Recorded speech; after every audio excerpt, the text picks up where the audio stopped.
Boa noite, caríssimos. Nós estamos aqui ao vivo para que nós possamos apresentar, agora sim. Boa noite, caríssimos. Nós estamos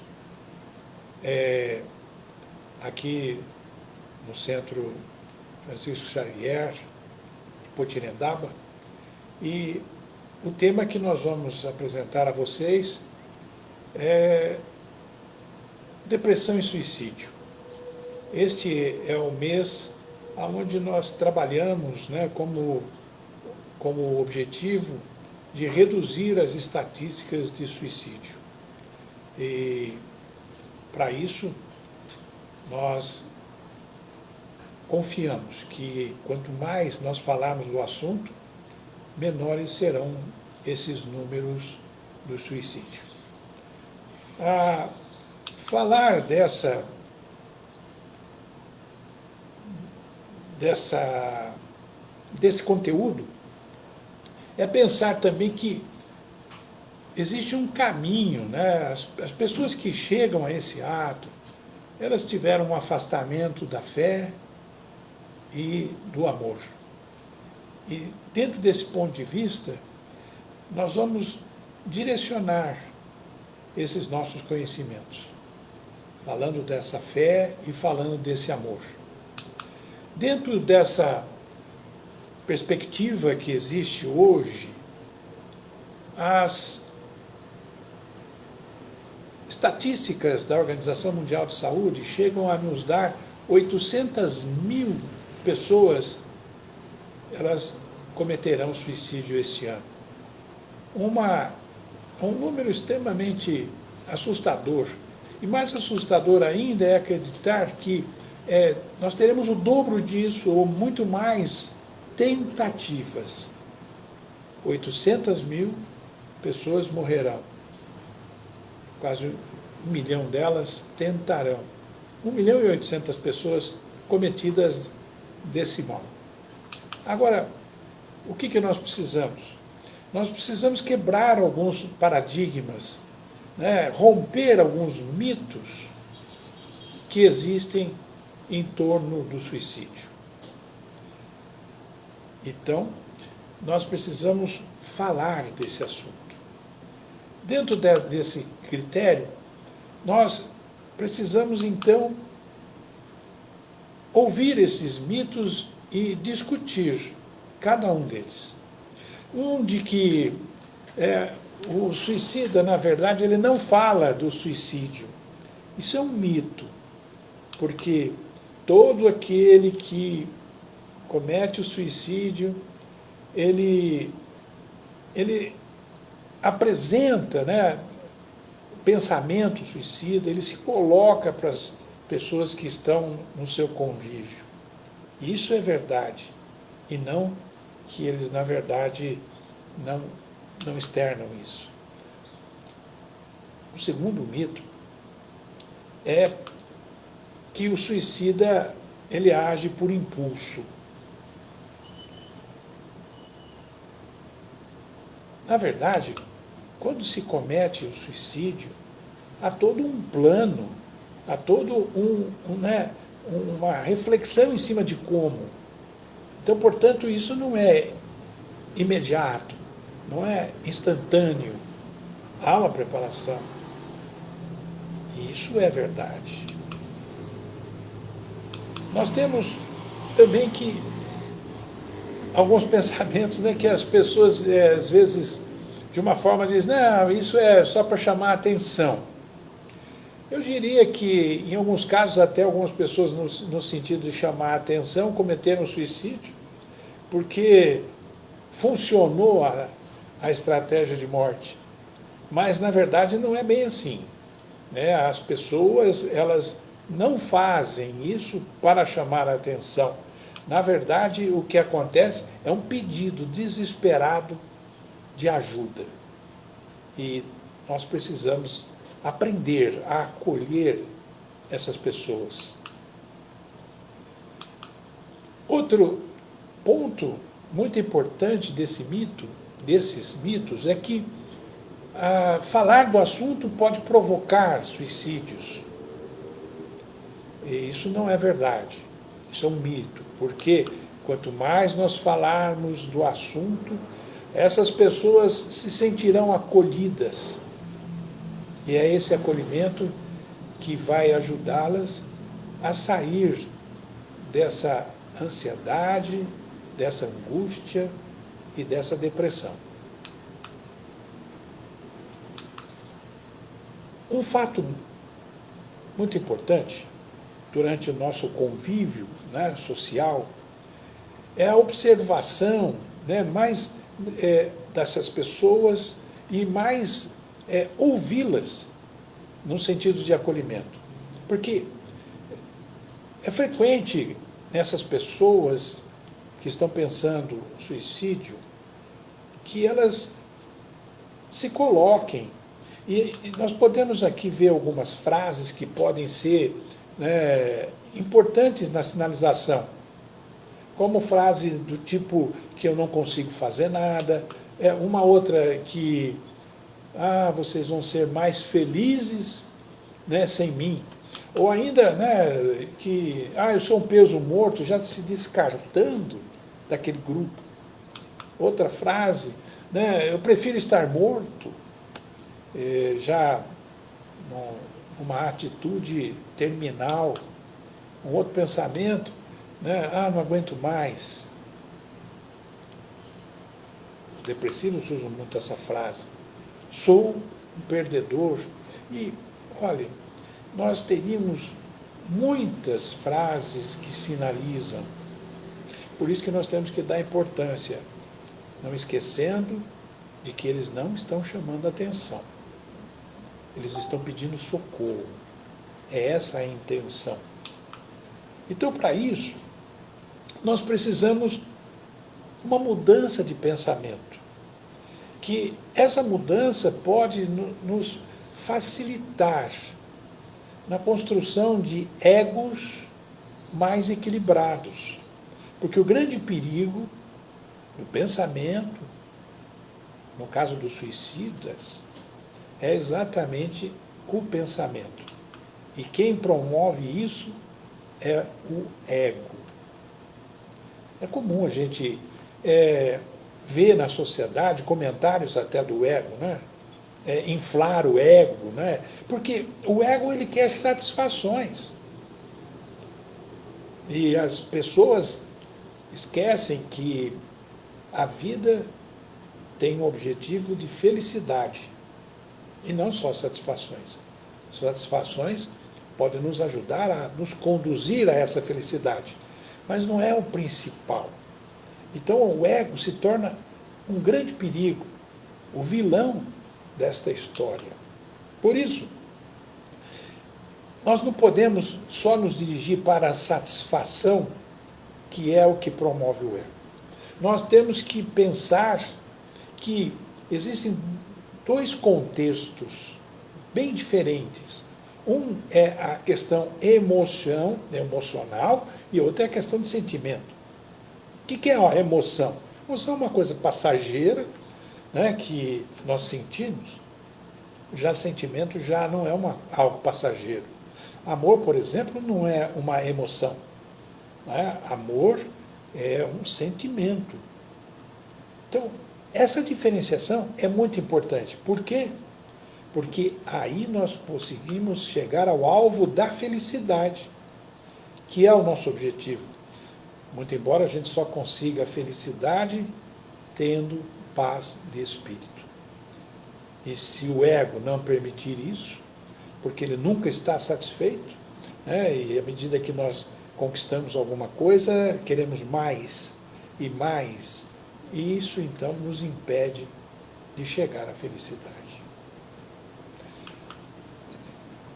Uma coisa importante é nós questionarmos, né? Vamos juntos pensar o que é para você felicidade. Aí nós teríamos inúmeras respostas.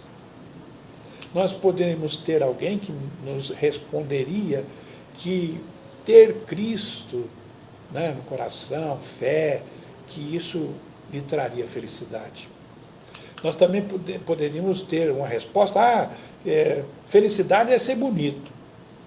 Nós podíamos também ter uma resposta como felicidade é ter saúde.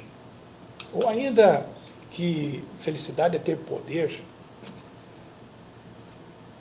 que nós brasileiros hoje passamos muito perto disso, né, dessa disputa de poder e dos poderes, inclusive.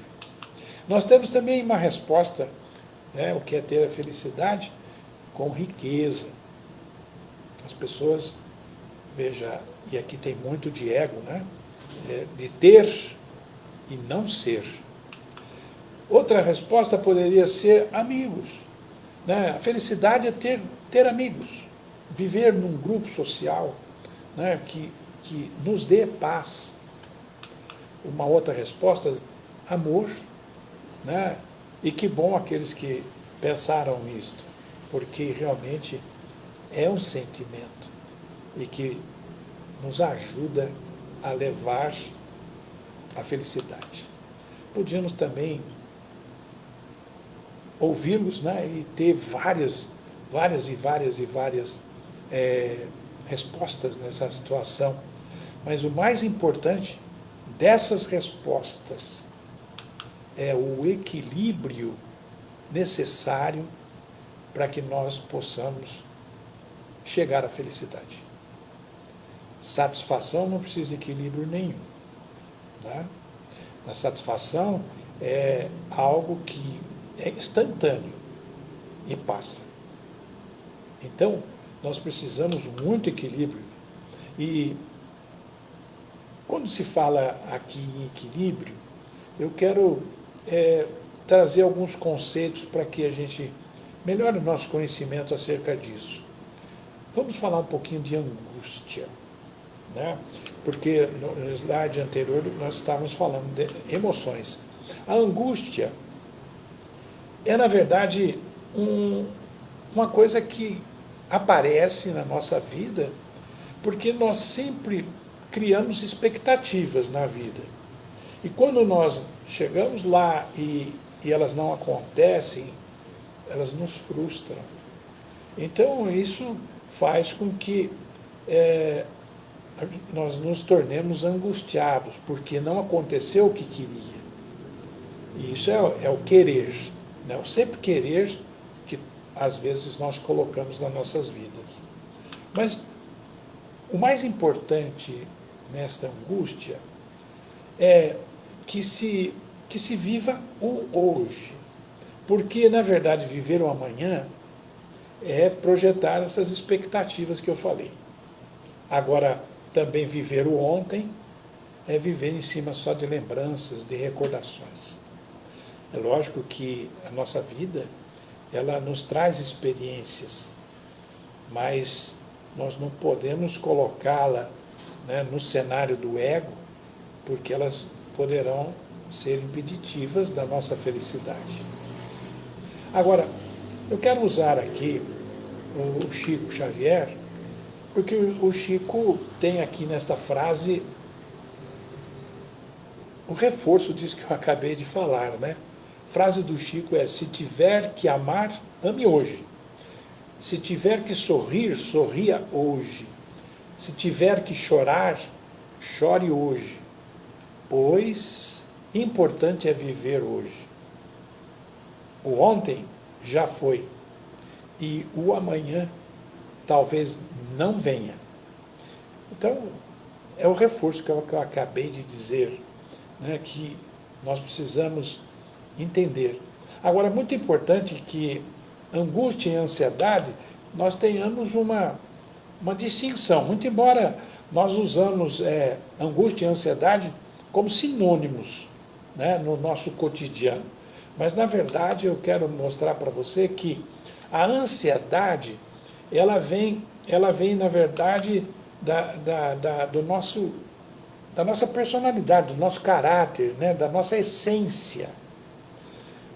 Existem pessoas que, por natureza, são ansiosas. Isso é uma característica de personalidade. Um traço de personalidade né? Caráter é um traço dessa personalidade. E esta ansiedade, ser ansioso, é um traço. Angústia é algo que é causado por essa ansiedade e então nós ficamos inquietos, nós ficamos em sofrimento, aquilo nos tormenta, nos perturba. Aí começam as consequências. Então, quando nós já chegamos nessa angústia, nesse vazio, naquela palpitação, naquela, né, coisa biológica que já muda o nosso comportamento biológico, nós já estamos no estado de angústia. Porque a ansiedade, né, às vezes só nos leva a abrir mais a geladeira, né, ou comer bastante chocolate, mas a angústia não. A angústia é mais severa com o nosso organismo. Por isso que nós precisamos estar em equilíbrio. Aliás, o segredo da vida é buscar aprender esse equilíbrio.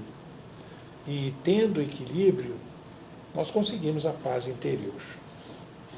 Então vamos ver juntos, né? O que é preciso para ter o equilíbrio? Nós precisamos 4 ingredientes que eu gosto de colocar como se fosse uma receita, né? Muito embora às vezes a receita ela não funciona. Às vezes a receita funciona para um, para outros não. Mas nós temos 4 ingredientes para que nós possamos ter equilíbrio.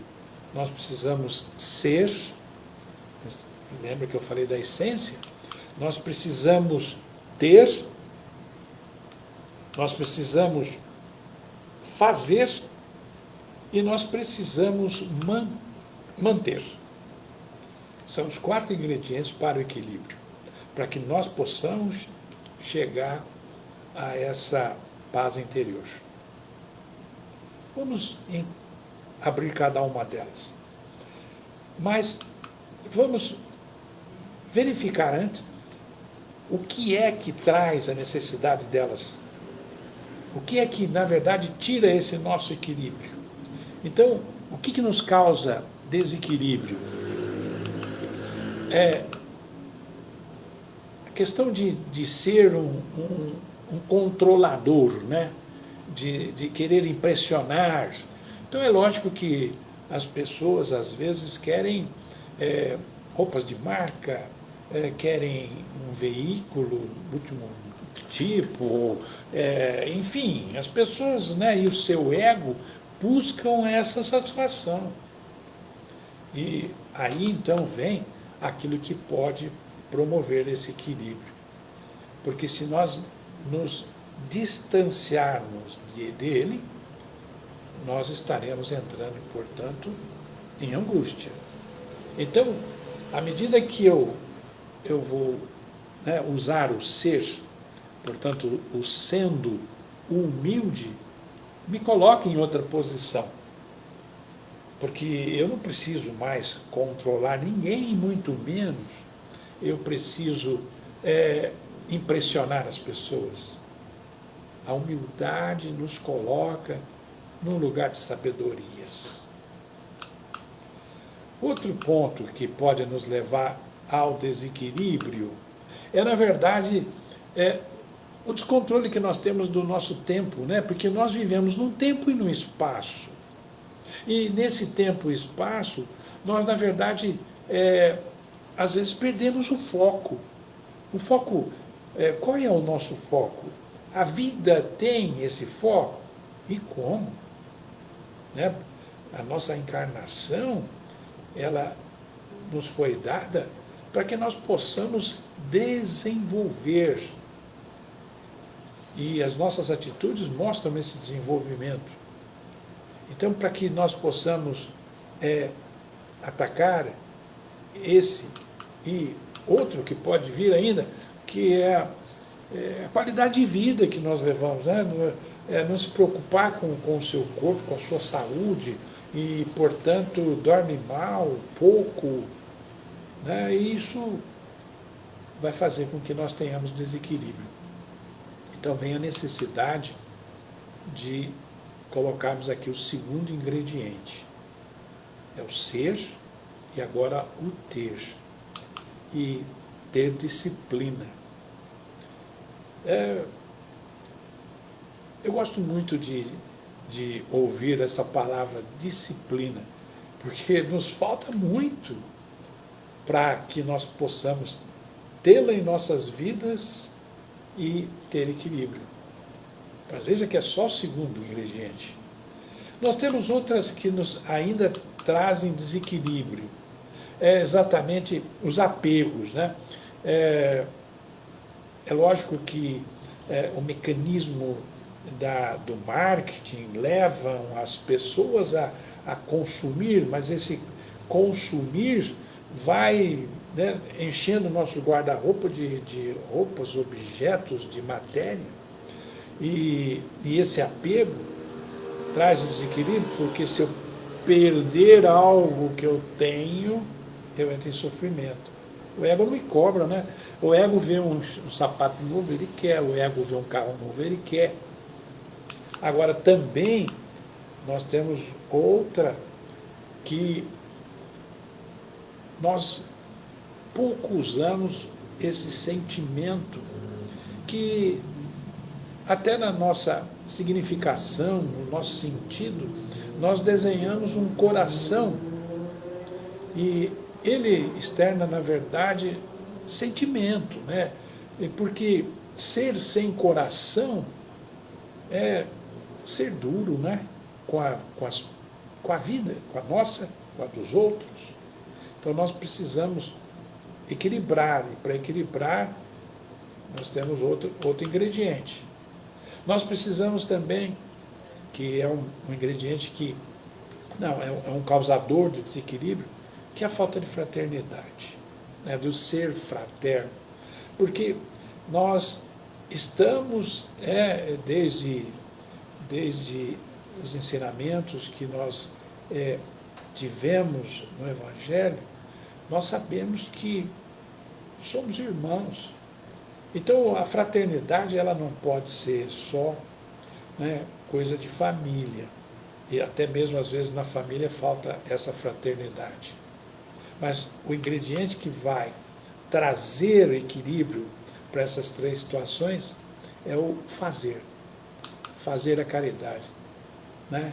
Desapega, tira aquelas coisas lá do armário, né? Faz as coisas, né, com mais coração. É como dar uma moeda no sinaleiro e depois, não vou dar mais não, porque ele vai beber. Faça a sua parte. A dele é feita por ele. Então nós temos que tomar esse devido cuidado. Mas é importante esse ingrediente. Ser, ter e fazer. Outro ponto que nos leva ao desequilíbrio é exatamente a descrença. Quantos não têm fé? Às vezes até eu fico muito preocupado, porque no atendimento clínico, psicológico, eu encontro pessoas assim que, quando não têm fé, o tempo de trabalho, de tratamento dos seus estados de depressão acabam sendo mais demorados. Aqueles que têm uma fé, que têm uma crença, acabam reduzindo esse tempo, porque essa força divina é muito importante nas nossas vidas. Então, portanto, aí vem o quarto ingrediente, que é a nossa manutenção. Manutenção da fé. Ser, ter, fazer e manter. Com isso, nós conseguimos, então, um equilíbrio tão necessário para nós termos essa paz interior. Dentro desse pensamento, eu gosto muito desta frase, que a fé está entre nós há 2000 anos. Muito embora, muito antes que nós poderíamos crer nisso. Mas eu vou tomar este capítulo como sendo 2000 desde o nascimento de Cristo, do seu Evangelho. E nele nós sabemos que nós temos ali uma educação, nós temos uma orientação para que nós possamos ter essa paz interior. Veja que quando nós desviamos, nós perdemos a paz interior.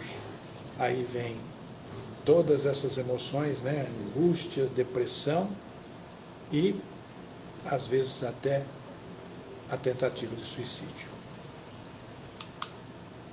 Bom, vamos falar numa reforma, então. Já que nós precisamos melhorar, nós precisamos ser, ter, fazer, enfim, os ingredientes que nós vamos usar, eles vão promover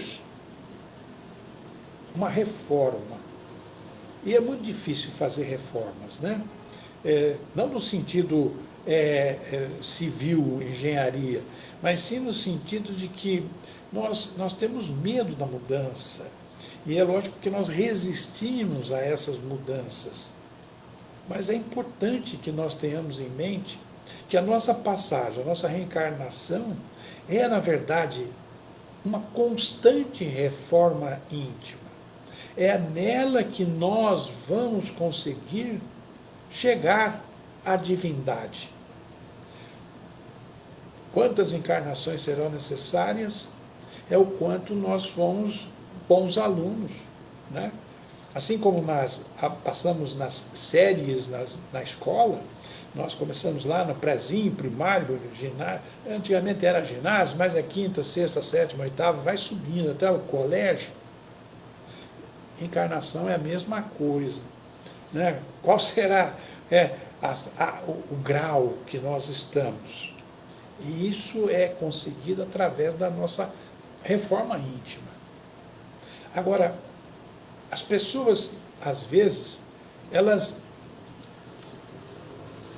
por uma manifestação do ego, como eu já disse, elas começam a introjetar determinados problemas que, na verdade, causam o suicídio. Então, veja, nós podemos pensar em história familiar. Por que o indivíduo está em depressão, ou por que ele tentou suicídio, ou por que ele suicidou-se? Nós temos, na ciência, visto que as pessoas que convivem em ambientes que tenham esta natureza depressiva, elas acabam aprendendo esse comportamento, se mantendo de forma cognitiva. Então, o histórico familiar acaba influenciando.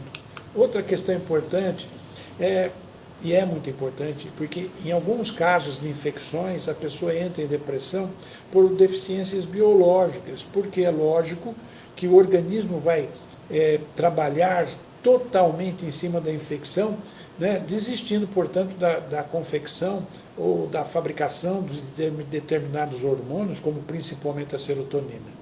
E isso leva a pessoa à depressão. Outra, transtornos mentais, né? 90% das pessoas com transtornos mentais, se não tratadas, cometem o suicídio. Então, é um problema até de saúde pública. Nós temos que tomar atenção a essas pessoas. Outro ponto, trauma na infância, né?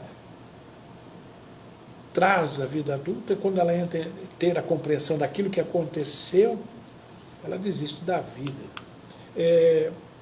Os próprios hormônios, como eu disse, excesso de trabalho, né? Nós temos que ter equilíbrio, porque senão nós entramos então na necessidade de ser, ter, fazer e manter. Nós temos problemas financeiros que levam as pessoas a esse estado de depressão. Nós temos o problema da sexualidade. A sociedade cobra bastante essa questão da sexualidade. Às vezes alguém não consegue assumir a sua sexualidade e acaba cometendo atos dessa natureza. Nós temos problemas conjugais que não vivem bem, e então é melhor desistir da vida do que resolver o problema conjugal. Nós temos os problemas da própria separação, porque quem vai vai com uma nova expectativa. Quem fica, né, quem fica não tem nenhuma expectativa. Nós temos, né, a questão do desemprego, né, para alguns, perder o emprego significa descolocá-lo da posição de provedor. Então, é muito importante a manutenção do emprego.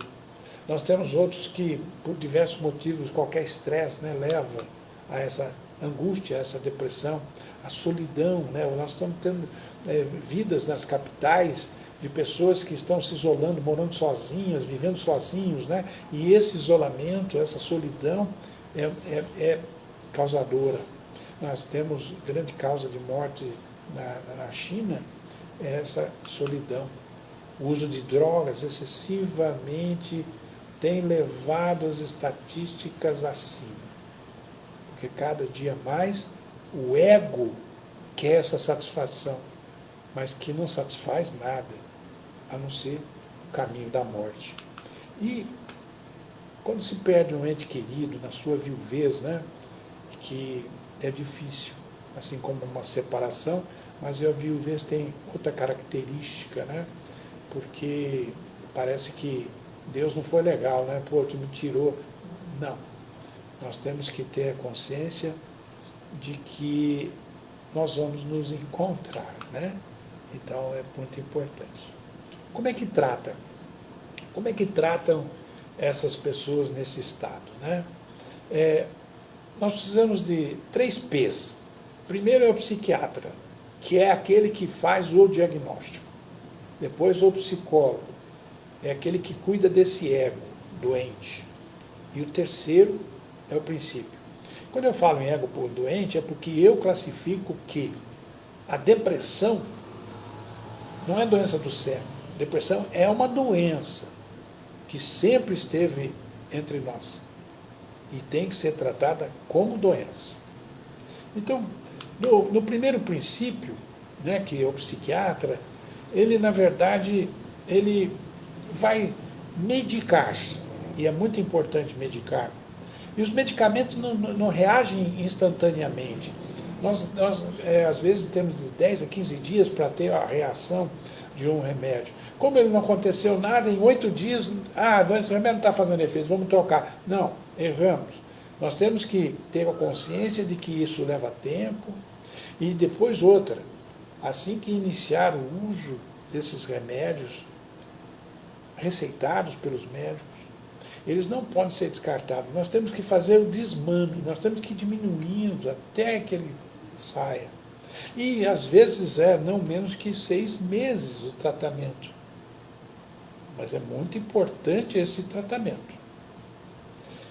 Porque ele vai trabalhar todos esses hormônios, serotonina, noradrenalina, citocina, dopamina. Eu gosto muito de citocina, porque quanto mais nós abraçarmos as pessoas, mais citocina nós fabricamos. Agora, com essa pandemia, nem citocina dá, né? Mas tem outras maneiras de se fazer com que a citocina apareça no nosso organismo. Outra questão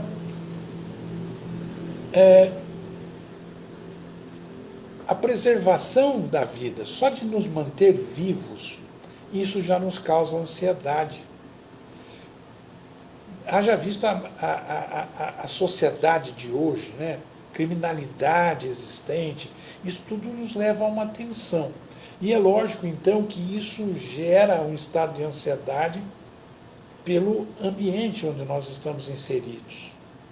Imagine as pessoas que vivem em lugares bem complicados, né, dessa relação, como é que elas ficam na sua questão de ansiedade, chegando logo a angústias, é lógico, e a depressão.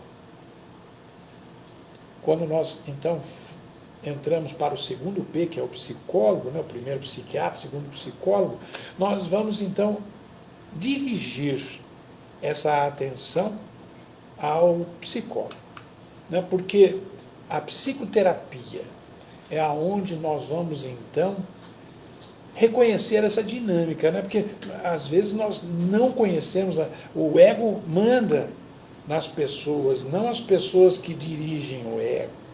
Então a psicoterapia vai fazer, como já dizia Sócrates, vou repetir uma frase dele, que conhece-te a ti mesmo.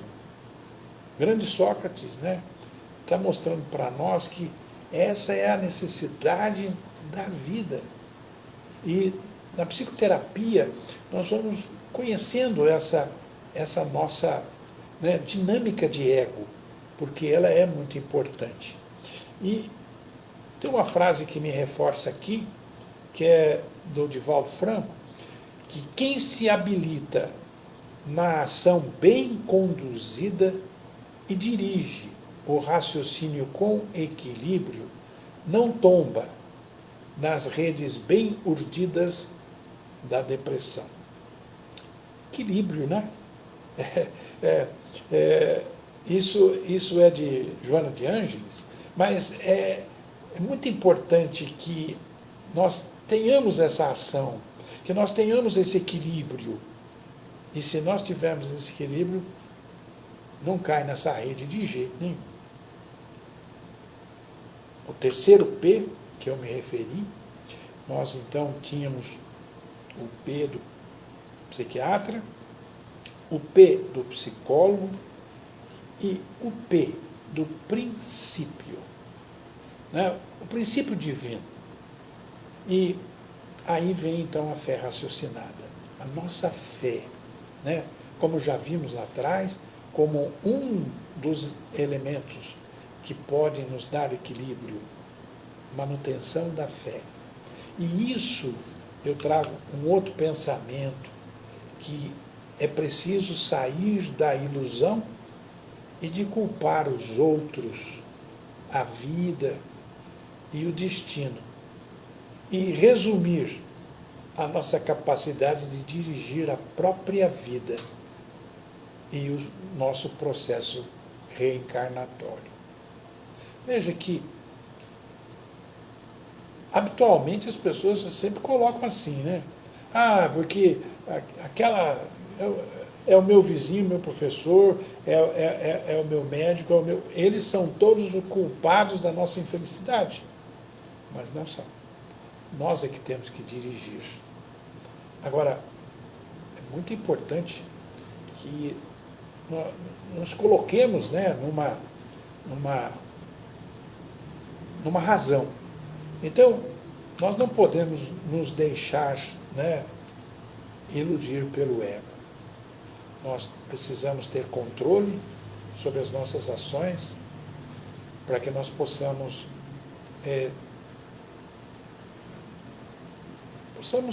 atingir a paz interior. Porque nós, na verdade, somos infinitos. A vida é finita. Esta que nós estamos passando, mas os seres, os espíritos, a alma, eles não são, eles são finitos, eles são infinitos. E tem um objetivo, crescer aqui para que eles possam chegar à divindade. Mas, por isso é que nós temos que, é necessário que nós tenhamos fé. Se somos infinitos, a fé, ela não poderia ser outra senão acreditar que esta passagem, ela se dará para o nosso crescimento, para a nossa reforma íntima. A ansiedade, a angústia, todas elas podem ser tratadas e precisam ser tratadas.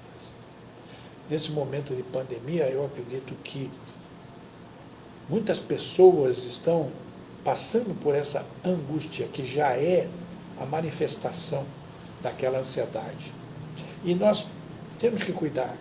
Então, nós temos que abrir nossos ouvidos para ouvir os sinais, ou para ver os sinais, mas nós temos que fazer isso sempre com mais amor, porque sem ele nós não conseguiremos absolutamente nenhum resultado. Eu penso que as pessoas devem pedir ajuda quando tem esse problema. Como eu disse, é uma doença que pode ser tratada e precisa ser tratada. Eu acredito que agora o Humberto vai abrir as perguntas, né, se houverem, mas antes eu queria aproveitar aqui para apresentar este e-mail ligadavida4@gmail.com, que é, na verdade, um site que foi criado o ano passado, mas que esse ano ele já tomou forma, aonde nós vamos receber depoimentos de pessoas que tiveram essa experiência e que queiram trocar essa experiência com outras pessoas, para que nós possamos criar uma comunidade que nós estamos chamando de Liga da Vida, e que essa liga possa interferir nesses resultados estatísticos gritantes. Outro ponto importante é que nós temos a reedição desse manual, né, de depressão, que este não é o meu lugar, que teve a ilustração do meu querido amigo Rosário, e aqui as pessoas podem adquiri-lo, e ao fazê-lo, elas também estão doando um outro livro para um adulto ou um adolescente em palestras, para que nós possamos, o mais rápido possível, difundir esses conhecimentos. E eu peço no próprio livro que as pessoas não guardem o livro na estante, que elas troquem, né, o livro, assim que terminarem de ler, deem esse livro para frente. Livro, eu considero um dos melhores presentes, por isso eu faço então esses dois pedidos, né? Usem o nosso site e, se puderem, contribuir nessa campanha com esse livro.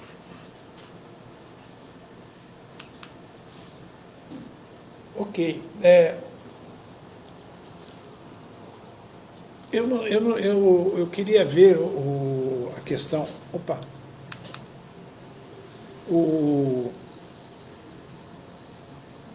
Eu acho que o Humberto consegue fazer isso pelo telefone, né? E se houverem perguntas.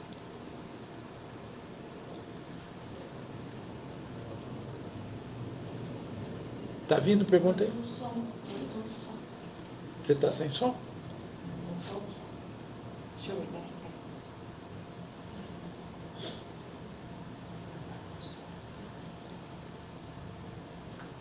Humberto escreveu, pode fechar e gravar. Então, antes de fazer o encerramento, eu quero fazer uma oração e aí nós encerramos.